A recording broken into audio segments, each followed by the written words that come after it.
një mbyllje Sulo dhe Curris, po ju e jap më fjalën Petro për mbylljen, duhet respektoj KQZ-n. Megjithatë, nëse mundeni për 30 sekonda secili.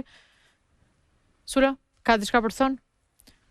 Jo, më thënë i qëndroja asaj që vazhdojmë të kemi sëmundjen në Shqipëri të zgjedhjeve me bashkëpunim me element kriminal dhe shfrytëzimin e administratës. Petro. Vetëm kisha një për Petro. Sa morët në 2013, se mbajmë, mori 2 LSI dhe ju morët 6. Në fjerë. Po. Jo, morën 7 me 2. Total... Me ishit bashkë me LSI-in, 7 me 2, 9. Si do meni 11 tani, më? Jo, në total ishin 10. Në 13-ën? Në 13-ën. Duhet të ta kërkoj. 10 i mori në Mazruci, kur ishte... Po, pra. Bled? Në 7. Shiko, unë mendoj që lajmi më i mirë i gjithë situatës elektorale është ajo që po ndodh aktualisht në terren. Që ka banda që janë në operacion, po shqysh zotit ka dhe vëzhgues civil nga ambasadat, të cilët përmbajnë shënime shumë të rëndësishme. Jo më Bled, ambasada rriti. Po ma të ambasadat... Një sekundë. Ja, dhe këtu ja me Curin unë. Ta mbaroj unë, pastaj vazhdo. Jepi, po. Me Curin. Njëre shanë ambasadoren, tani thua kanë ambasadat mbaj shënim. Po tani është e poshtër ambasadorja, mbaj shënim ambasadat. Pse përmend ambasadat? Mund ndodhin këto, apo është duke ardhur ky tjetri i miri? Unë mendoj që gjëja që kanë ndodhur në Cila ambasadë shpreson ti Bledo? Një sekond. Te cila ambasadë ke besim më shumë? Se mos më ngatro me flamurin.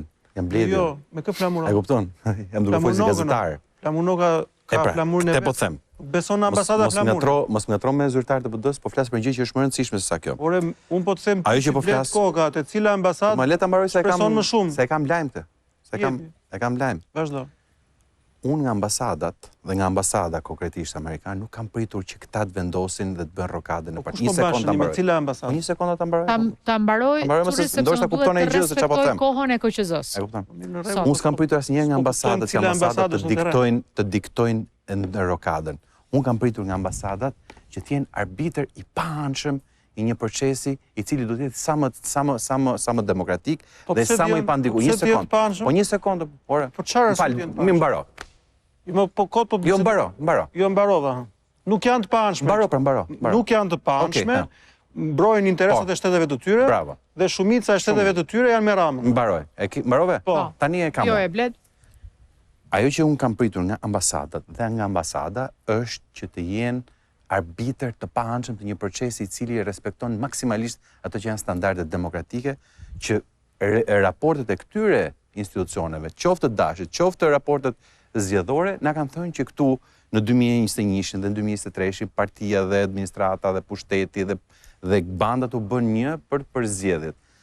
Dhe unë mendoj, dhe një informacion që kam, që kjo gjëja po monitorohet si asnjëherë tjetër, jo për hir të Partisë Demokratike, po për hir të shqiptarëve.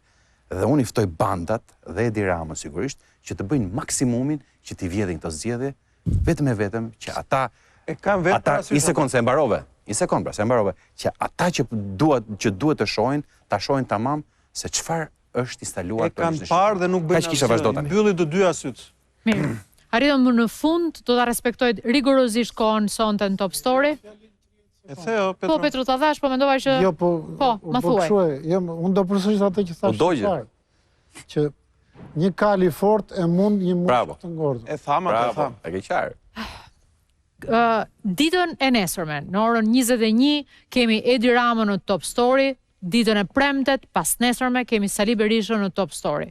Është lajmëruar, ardhja e dy, le të themi, individëve që përfaqësojnë kreun e secilës nga dy establishmentet e mëdha, shpresojmë që të kemi ato përgjigje që ndoshta kanë munguar në të gjithë këtë fushat e cila për dikë është dukur e vakët, për dikë tjetër është dukur një përsëritje ngjarjesh të para deri më sot. Natë e mirë nga Top Story.